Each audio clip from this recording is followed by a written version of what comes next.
Like life and death, moon and sun, it's sure to each the piper comes.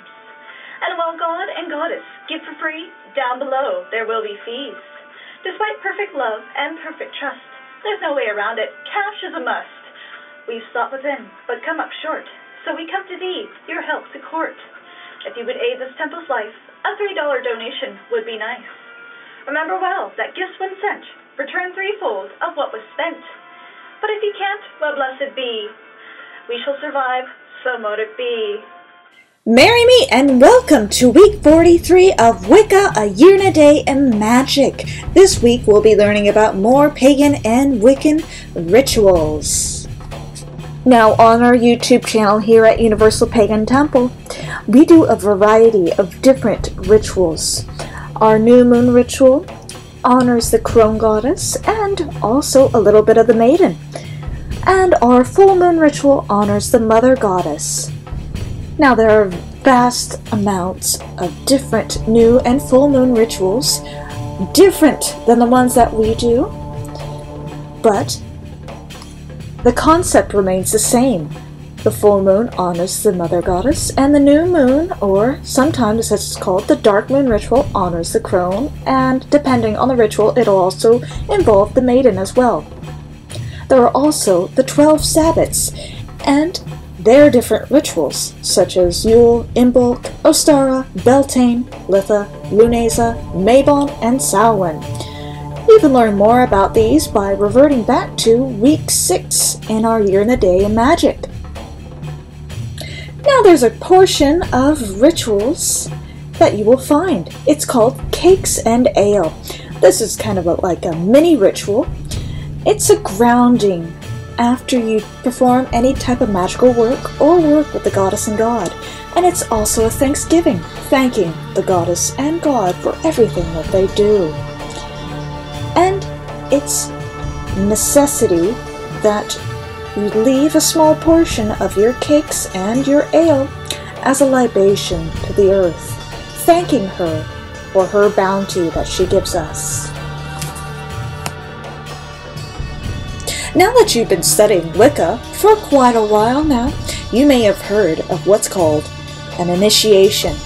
Well, an initiation ritual is something that usually happens after a year and a day of study if you are in a coven, or if you are doing it by yourself. This may come after a year and a day of study, which is usually traditional, or after any period of time.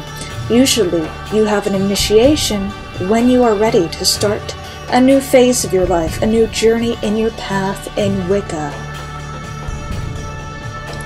Now, as far as initiation goes, it's important to understand that if you have undergone a self-initiation, some covens may not recognize your initiation, and they may believe that only a witch can make another witch. But with other covens, if you are initiated with a coven, another coven may not recognize your initiation by that coven, and so on and so forth.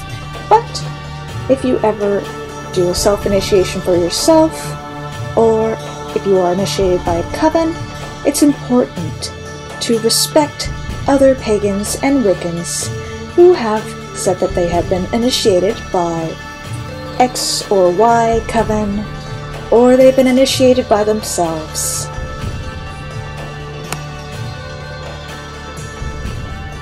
Now you may have also heard about handfasting. It's a Wiccan form of marriage, but it can also be done by non-Wiccans, such as other pagans. Now, in a handfasting, their marriage lasts for so long as love shall last between the two, unlike other spiritual marriages. Now, a handfasting should be done during the waxing moon, depending on the tradition, of course. Now also, when it comes to handfasting, if you are a part of any type of Wiccan tradition, the rules may vary. But there is a form of Wiccan divorce when it comes to handfasting. It is called a hand parting. when a couple decides that they are no longer in love, which was the basis of the agreement of the hand fasting, they may get a hand parting. Now, the hand parting is where there is a ritual performed for the hand parting, and there's a settlement reached between the two parties. And representatives may stand in for the couple that is getting the hand parting if they do not wish to be around each other. Now, it's important to realize that hand fasting is not casual. Just like any form of spiritual marriage, it's to be taken seriously. But a word of advice: hand fasting is usually not legal in most states. You may want to do some research and see if hand fasting is a legal form of marriage in your state or not, or if you are outside the United States, you may want to look into your country's laws and see if hand fasting is a legal form of marriage. Now, when I say that hand fasting is not a legal form of marriage, I don't mean that it's illegal unless you find a law in your state or your country stating that it is illegal. But what I mean that it may not be recognized by your state or your country as you and your partner being married. Such as, say, if you were to go to the Justice of the Peace and get married, that is a legal form of marriage.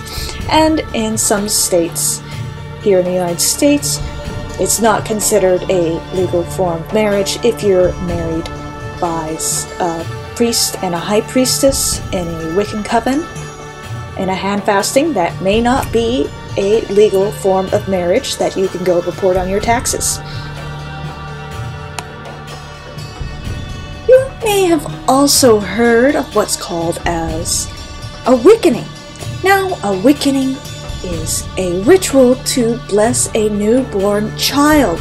It is not a baptism such as in Christianity, but it is meant to bless the child and even welcome them into a family or into your spiritual family or your coven. Now, it's completely up to the parents whether or not they want to raise their child as a Wiccan or let them choose their own path on their own. That is completely up to the parent and to the child.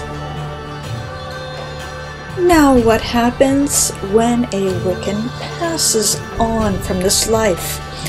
It's called a requiem, and it is a funeral rite for Wiccans. Now, it's not a time for mourning, but it is a time for celebration. Now, while a requiem is considered a time for celebration of the past life of a friend or loved one, it is, of course, natural to show grief as well, because it's part of human nature and a part of the grieving process. Now, as for the body of the deceased, it is up to the person to make it up in their will as to how they would like to be buried or cremated. And it is even up to the tradition if the tradition states on whether a person should be buried or cremated, or I've even heard of people being mummified. But many Wiccans and Pagans decide when they pass on to the next life that they would like to have a earth-friendly form of burial, and that's always okay to do. Now, your assignment for this week is to study one of the rituals that I've spoke about. There are many online or in books. You don't have to necessarily choose which ritual that you would like to have for your hand fasting or your requiem, but just research them. Now, for next week, we'll be learning all about kitchen witchery, being a kitchen witch and being a witch in the kitchen. Now, Until next time, blessed be. If you enjoy the videos that we make and what we do with our channel, then please donate to Universal Pagan Temple, and together we can change the world.